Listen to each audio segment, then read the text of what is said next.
still a no. It has been a really long time since I've done a video, and let's see, it's probably been a year and a half. I had hoped to do them on a regular basis for a while, and I think the last video I was working on, it just wasn't coming together, and I was getting frustrated, and then I got really, really busy, as we all do, and then I got kind of discouraged. I didn't know what to say, didn't know what to do. I was hoping things were going to happen, and a year and a half ago, right now is, I believe it's June 18th, 2025. Trump is in office. Things are happening. So just to give you perspective of where we are and where I was then, it was just very frustrating. As any of you who have been going through this great awakening and knowing what's going on and just waiting and hoping that the Band-Aid would get ripped off. And yeah, I think we're all in the same place. So I just kind of decided to step back from this. And I think it was a good idea. Sometimes I regret it, but I think it was a good idea because what happened was I really was able to do some inner work on myself and just take things day by day. Like I said, it was very frustrating. So Trump's been in office now since November. So it's June now, a little less than 6 months. And there have been a lot of things going on. And it's been exciting and frustrating because it's like, I just want it to happen. But we know, and I think it's become clear that it's going to happen the way it needs to happen. And we just have to trust the plan. Trust that God has us in his hands. God who loves us more than anything. And he wants us all to get through this. So in these last couple of months, I guess year, I've learned a lot. I've learned a lot about myself. I've learned a lot about what's going on. And I came on today not really even sure what I'm going to talk about. I pulled up some of the stuff I had been talking about before, and let's start there, okay? The first thing I want to talk about is how we need to have patience. And I keep saying that, but the Bible tells us, that this is going to be a time of just great patience. We're going to see things, and we're just going to have to be patient as the underbelly of this swamp is removed. I had a video before where I talked about the stories in Matthew, talking about how, a lot of people don't understand the depth of the evil that has been ruling this world. They can't wrap their heads around it. And in Matthew, there was a story that talked about the farmer and the good seed, and the worker coming up to the farmer. So essentially, the owner of the fields sowed the fields, and the next day, or as the crop begins to grow, the worker in the field is like, whoa, wait. And he goes to the person who owns the fields and says, didn't you sow good seed? Why is there tare in this field? And then I began to realize, as I was talking about this story before in another video, that I didn't really explain what tare was.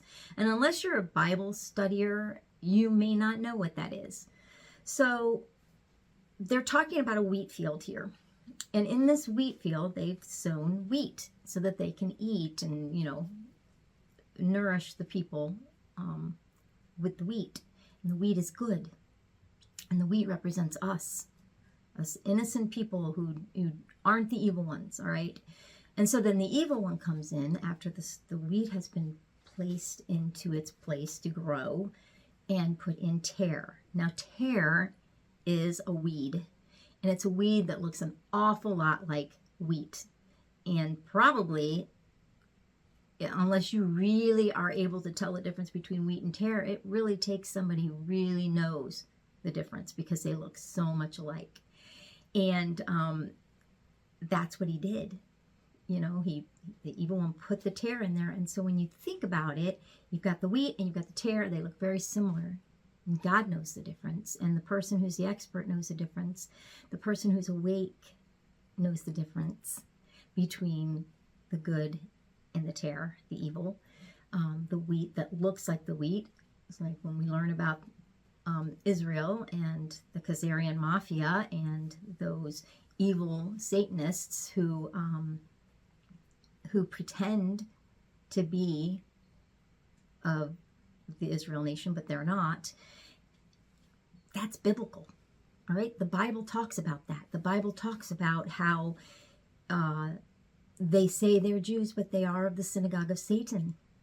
Okay, if that weren't true, if there weren't a people calling themselves Jews or Jewish people or followers of God, Judea, Old Testament people, if this wasn't true, that these people were there saying that they were Jews, but they were actually the synagogue of Satan, if that wasn't true, then why would it be in the Bible? It's absolutely in the Bible. And I remember the first time that I read that, I was in a Bible study, and, you know, it was all new to me. I studied Bible studies and very in-depth Bible studies for 30 years. I studied it on and off, and I taught Bible studies, so I know a lot. And I remember very specifically reading about this and thinking, synagogue of Satan. Okay, so these are bad people. But, you know, back then I didn't understand how amazingly bad they could be. I mean, synagogue of Satan, maybe that's just a saying. No, they're actually Satanists. They're actually worshiping the evil one. And whether you believe in Satan or not, they do.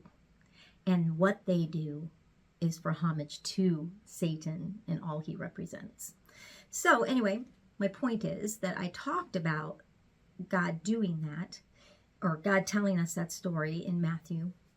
The wheat was put in there, and then the tare, or the weed that looks very much like wheat, was also put in there. And so the worker in the field came to the owner of the field and says, well, would you like me, or he says, why is it there? And the owner says, well, while we were sleeping, the evil one, the enemy, put the tare there. So it was placed there not by God. It was placed there by the evil one.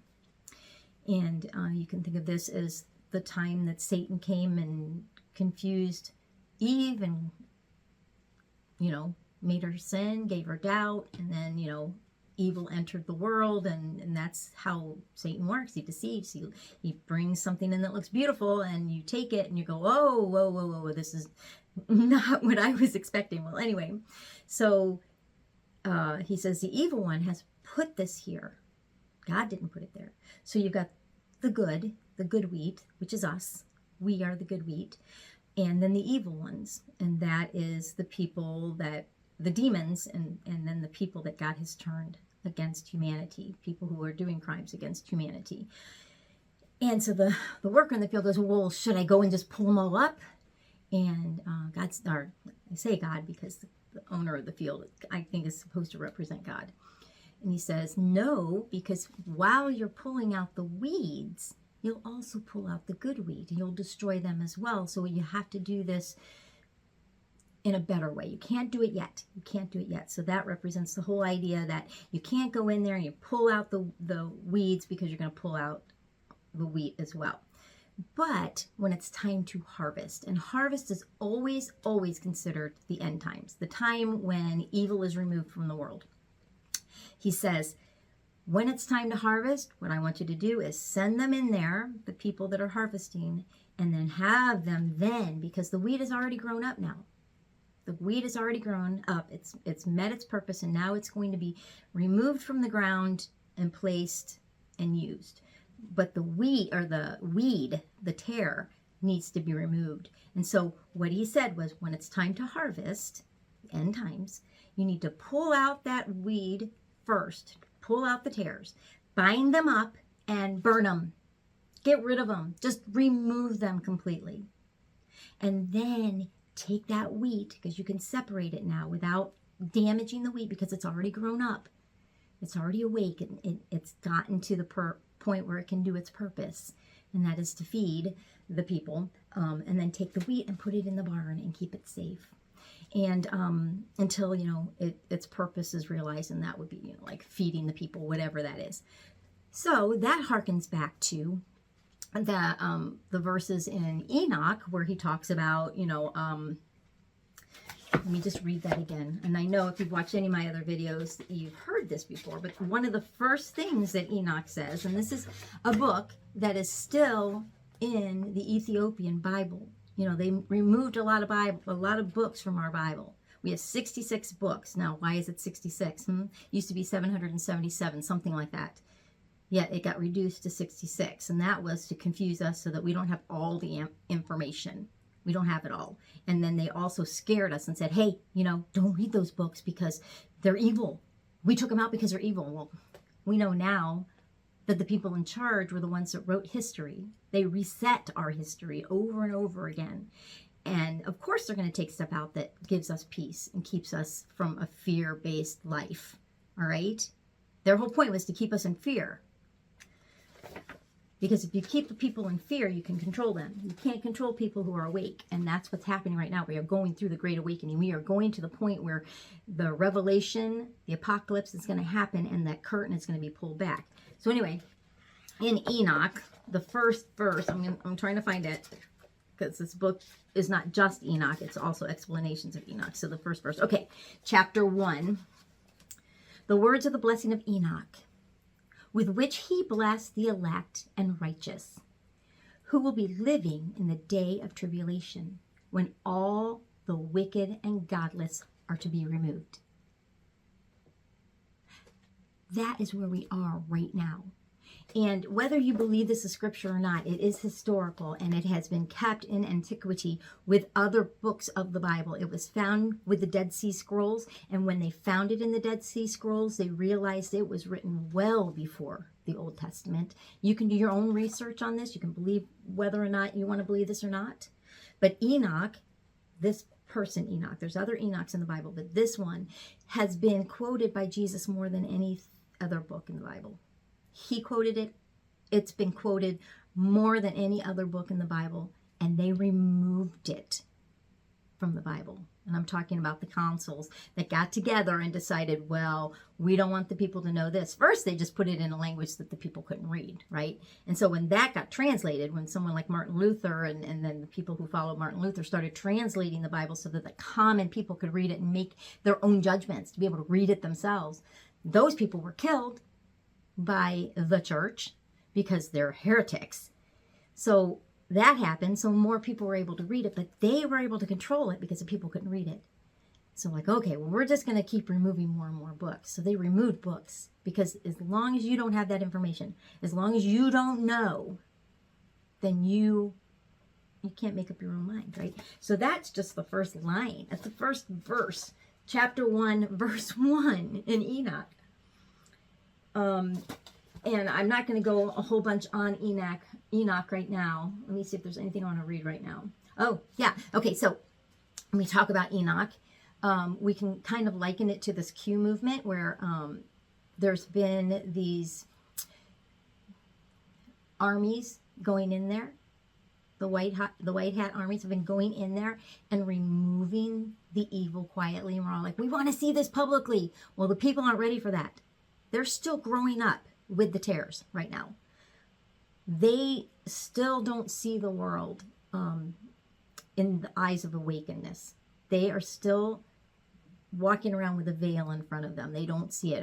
And even us, those of us who are awake, still don't know the truth because we haven't been able to see it. But we have this intuition, we have this knowledge, we have this knowing from what we have learned through this awakening, what has been revealed to us already, and what our hearts and our spirits are allowed to soak in, because it's hard.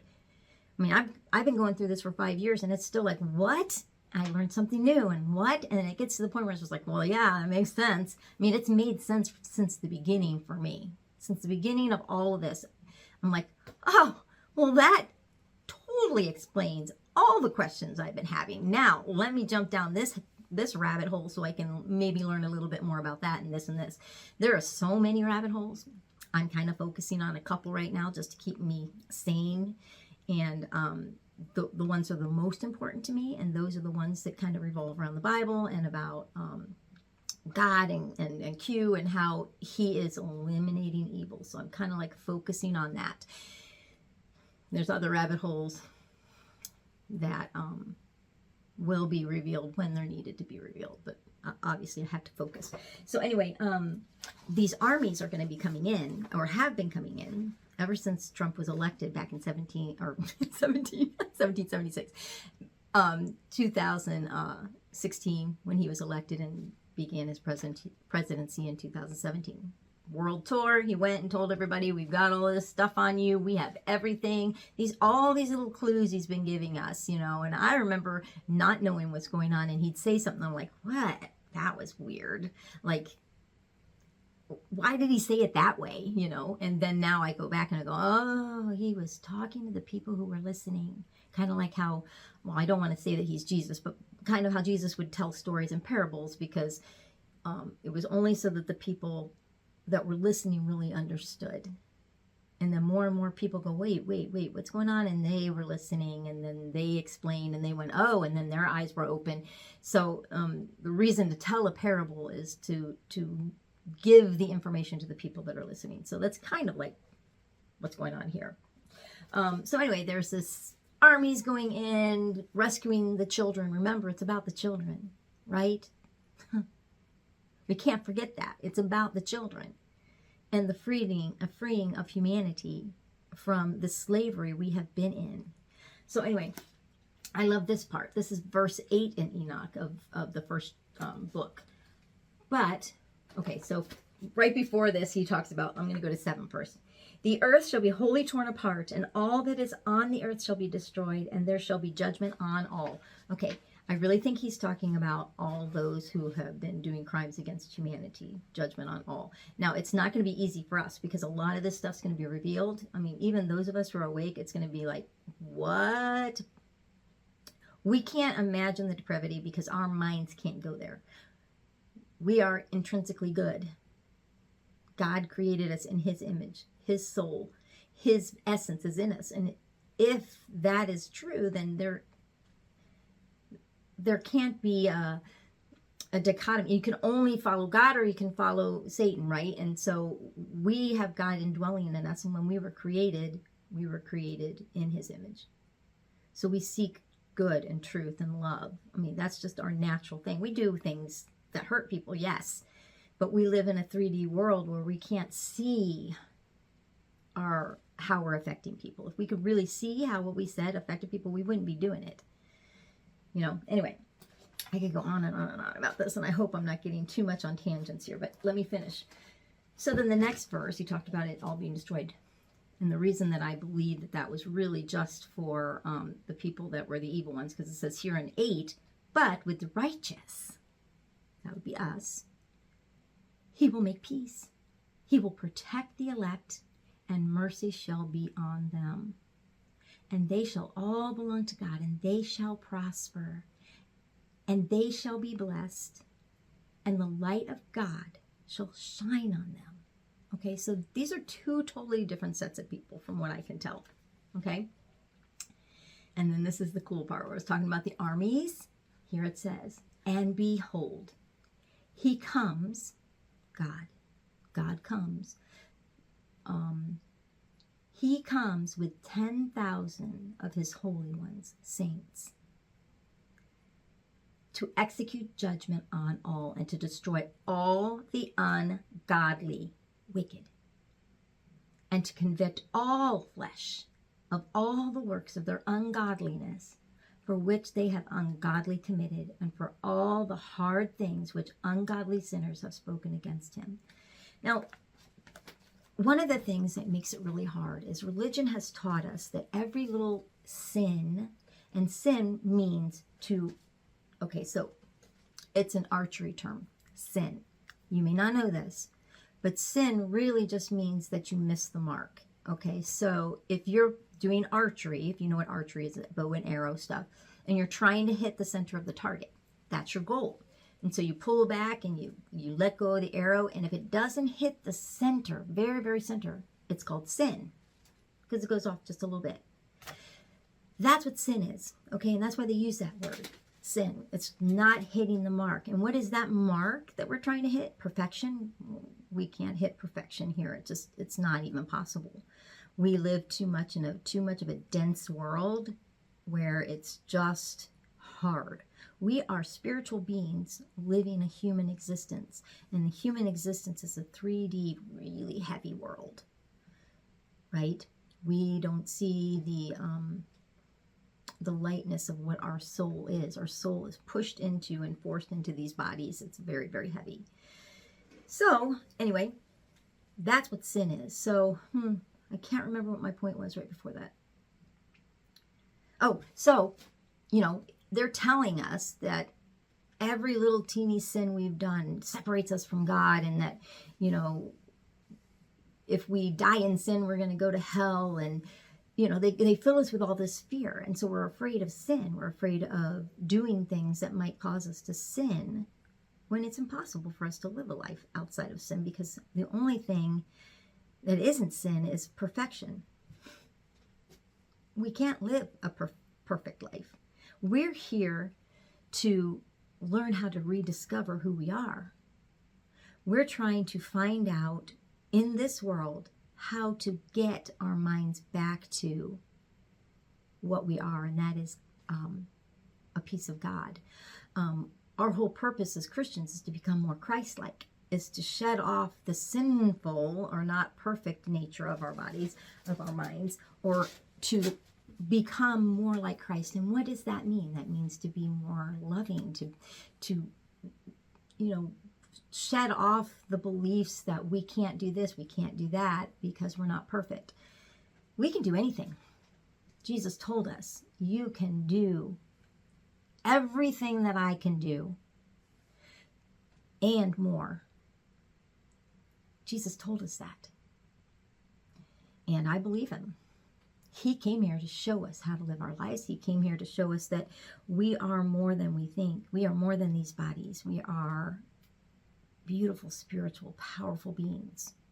So anyway, my whole point is that religion has taught us to fear, and fear is the worst thing of all. Of all the things we can do, fear leads us to all other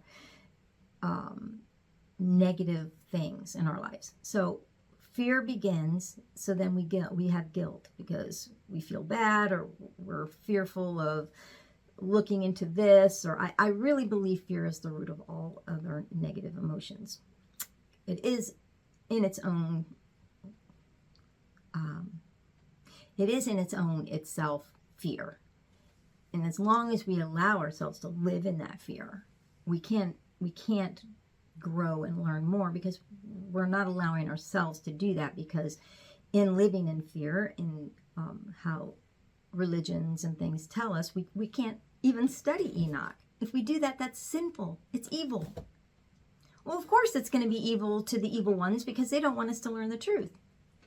And then we've been told that if we do that, then we're sinning. And if we're sinning, then we are pulling ourselves away from God, when that's really just the opposite. God wants us to learn more about who he is. Okay? And so we have been given intuition. And so when we read this, we can go, that's not for me right now. I'm not ready for that. And that's okay. And sometimes as you learn more and more, you're like, oh, you know what? I think I get it. So when I found out about the synagogue of Satan, I'm like, okay, thinking those are just bad people doing bad things. But then when I realized the depravity of the evil in this world, I realized we're not talking about little evils. We're not talking about, oh, I said a sin, oh, I did this, oh, I did that, and it separates me from God, and my whole life is just focused on getting forgiveness from God. That's not what we're living here for. We're living here to find out who we are. Who are we? Who are we? What is the purpose for being here?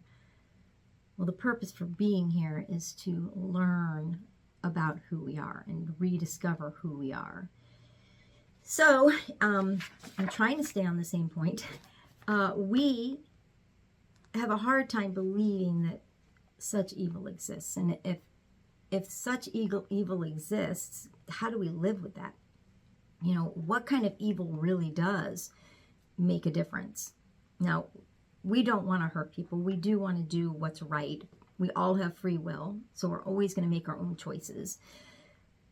But the evil that God was talking about there is the evil that we're learning about, and that is the people that have been doing crimes against humanity, the people who have been doing the evil beyond recognition. Now, the Bible did tell us that the end is going to come when the world has come to a place of such evil that it's never been at that level of evil before, and will never again be at that level of evil. I believe that's where we are, and I believe that the white hats are removing all those evil people, and that the hardest thing for people to understand is that people are that evil. So like when I talk to certain people, they go, yeah, well, I'm sure that's going to be revealed. It's like, but you have no idea. I was talking about the stuff that's coming out with Diddy, you know, not Diddy specifically, but all that stuff happening. And they're like, oh yeah, right. And now it's coming out, and I talk to these people and I go, well, yeah, I mean, it's coming out in the news. I said, I told you it was going to come out in the news, but it has to come out slowly because they have to shift the paradigm so that these people that can't even conceive of what's been going on, who wouldn't listen to what was going on, who had their eyes closed, don't completely lose their minds. They have to believe that they understood this already. And it's not hard to do that. It's not hard at all. I've said things to people, and then later they might say it back to me. And I'm like, well, where did you learn that? They go, I don't know. And it's because I think even in one situation, they go, I think maybe you told me that before. I'm like, yeah, see how easy it is for something to become part of your psyche? Just hearing it is enough. So anyway, I'm not sure if I've gotten to the point that I really wanted to when it comes to the evil practices, but the Bible did specifically talk about it being that evil, and that we were going to get to a point where evil is terrible, and the end would come. And then we worry about, well, what's the end? And the end really is just the removing of the evil ones, the ones who've been doing these crimes against humanity. And the reason we know that is because God said he was going to create a new earth. It's not going to be in a new place. It's going to be here. It's going to be here. His kingdom is already here. He just has to pull that veil back so that we see it. Right? His kingdom lives within us, and we are all connected. That is the unity that we have. We're all connected. And another little nugget of things that I like to talk about, and this is kind of like a big review of stuff that I've learned over time, is the whole idea of reincarnation, and it being part of the Christian psyche for the first 500 years of Christianity. And someone very specifically took that out of the Bible, and in one of my videos I have her name and more information about that specific person. But she wanted to become a deity herself. She was the wife of the emperor, and she wanted to be considered a deity. But if she were just a regular person who could then reincarnate into a poor person, or something different, then how could she ever be considered a god if she could just come back and be reborn as something else? So that was one of the reasons that she took all mentions of reincarnation out of the Bible. And we still have some in there because God is really powerful. Where Jesus says, well, who do you say I am? When he was asking his disciples, they had gone out and they'd been like talking to people and getting a feel and a vibe from societies and what people were saying about Jesus. And Jesus had them all come back. He says, hey, okay, so you've been out there, you've talked to some people, and so who do people think I am? And they'd say, well, they think you're John the Baptist. John the Baptist had already died. Some people say you're Elijah. And it's like, yeah, okay, cool. Well, if reincarnation wasn't a thing back when Jesus was on the earth, then why didn't he admonish them for saying reincarnation? Like, how could he be Isaiah? Or not Isaiah, Ezekiel. Yeah. I can't remember now. But anyway, how could he have been reincarnated as somebody else? He would have admonished them if that was like a sinful, heterical thing to say, but he didn't. He says, okay, so now who do you think I am? And they said, well, we believe you're the Messiah. We believe you're the one that came to show us the way. And he's like, you're right. That is who I am. But anyway, so there are little bits and nuggets and things that talk about us being reincarnated in some way or form. And there's also out-of-body experiences that are explained or shown in Bibles where, like Paul, he was talking about his attack outside Laodicea and how he was either in the body or out of the body, and not Laodicea, I'm sorry, Lycaria. He says, I was either in the body or out of the body. He had been beaten badly, so he was near death. And so when he was describing, he went up to heaven, he talked to the creatures there, whoever he talked to. I don't know if he was talking to Christ, if he was talking to God, but he went up there and he saw things and he said, I was either in the body or out of the body. I don't know. Did I go up there when I was dead? I don't know. But then he was miraculously healed, got up and went back into the city. So there's lots of different examples of things like the esoteric stuff that we're told to stay away from, because they didn't want us to understand how powerful we really are. Our souls are very powerful, very powerful. They have created this cage, this fear that keeps us from discovering who we are. So one of the epiphanies, I don't know if I finished that thought. Hopefully I finished that thought. One of the epiphanies that I've had, because I have been walking in the paradigm the last couple of years, that I am a spiritual being living a human existence, that this body is not who I am. I am who I am on the inside, the spirit that was created by God, that is connected and part of God. So that is who I am.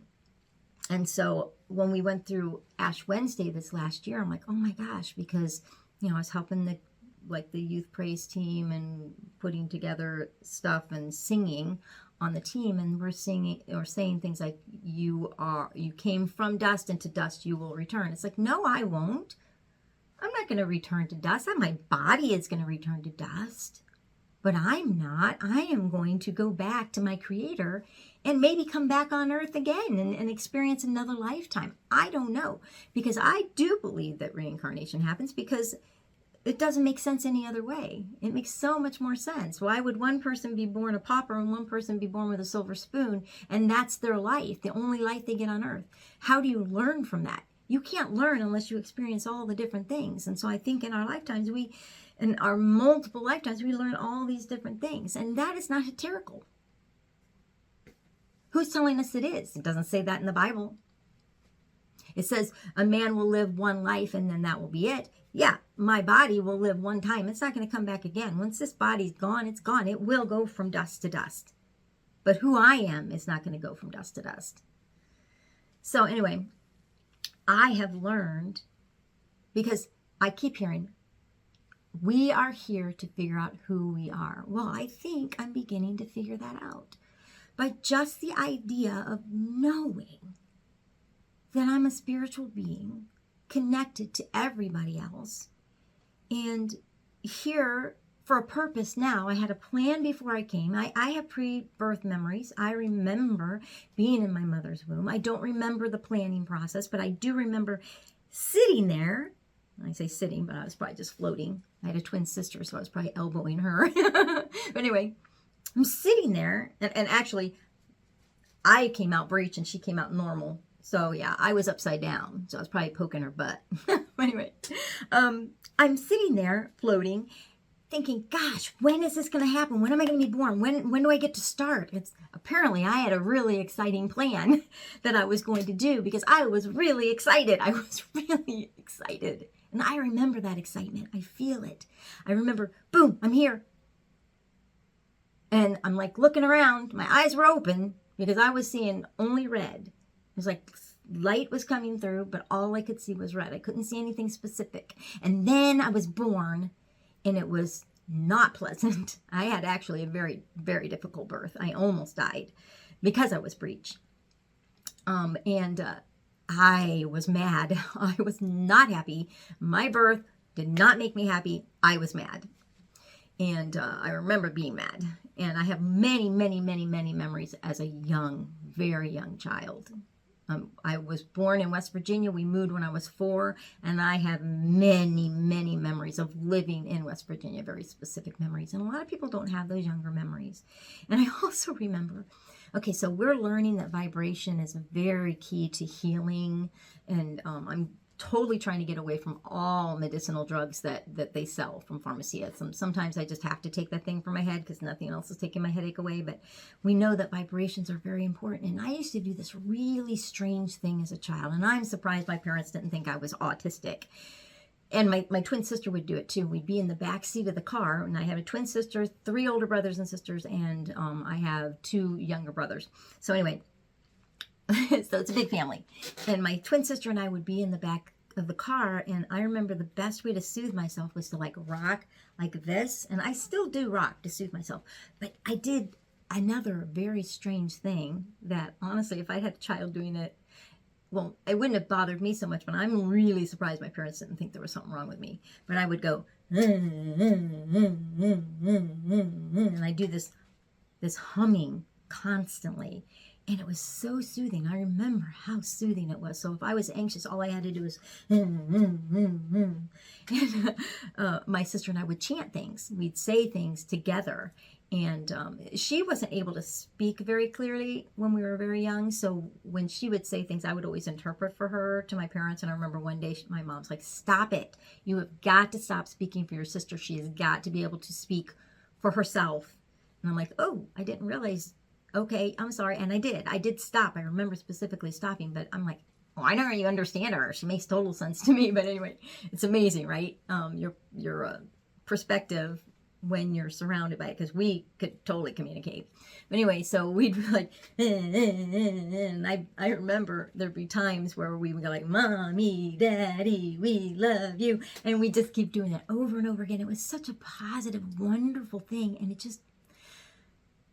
was just so relaxing. And now I do singing bowls, and I do tuning forks and stuff to try to heal things. Like I'm trying to heal my teeth right now, and just the tuning bowl just brings me to a place of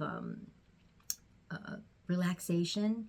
And it's actually, I can't remember the pitch, but it's designed to really go to the pineal gland and really decalcify it. So we'll see. I don't do it enough. And see, that's part of the work I need to start doing more.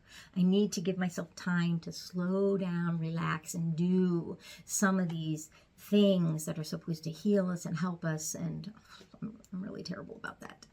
So hopefully my goal is to do more of that. So I don't know.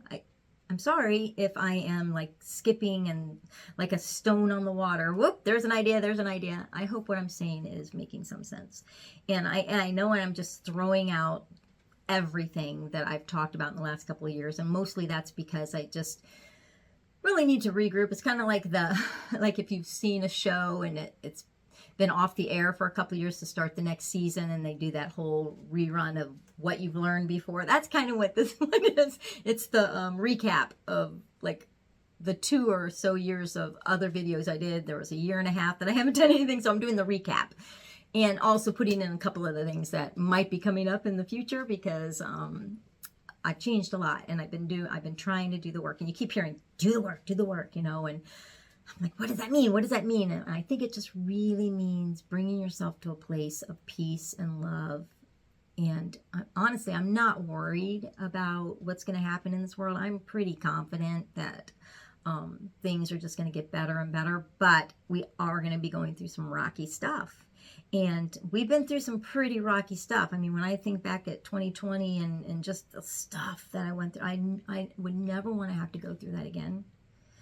The loneliness, and I still do feel a bit of that loneliness, but I have been talking to my husband a little bit about the things and kind of feeling them out.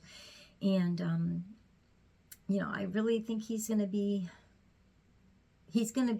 when it's revealed to him, he's going to be open up. It's going to take him a while, because any kind of change for him takes a while, but he does warm up to it. I mean, I'm talking anything.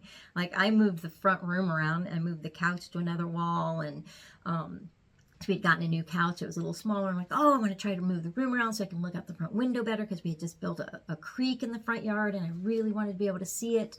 And I didn't tell him I was going to do it.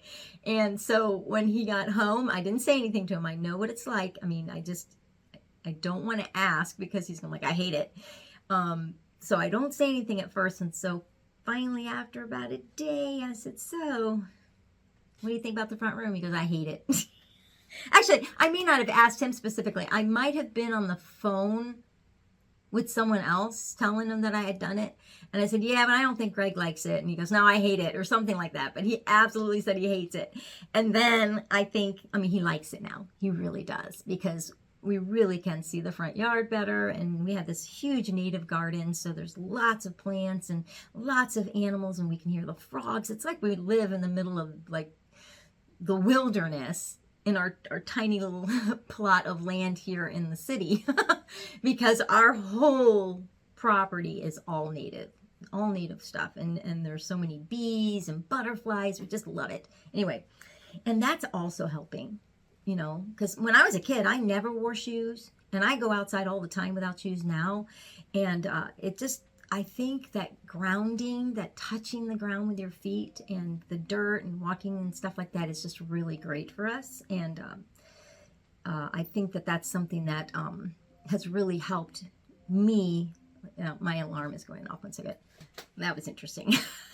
I had my alarm on to remind me to turn off the sprinkler in the front, because it's been so dry lately, even with all these native plants that are supposed to be able to survive all this dry days, are suffering just a little bit. So anyway, all right, well, I had set that for an hour because I didn't want to go too long on this video, and right now I'm at 42 minutes, and like I said, this is just the review, and that's a long review. So hopefully I'll be doing videos again more often. I know not a lot of people watch them, but I actually do sometimes, just to remind myself of where I am. And this is pretty much like a video blog for myself, a logging of things instead of actually writing things. But anyway, I do this for myself as much as I hope that someday people will listen to it and go, wow, I remember that time. Who knows? Maybe nobody will.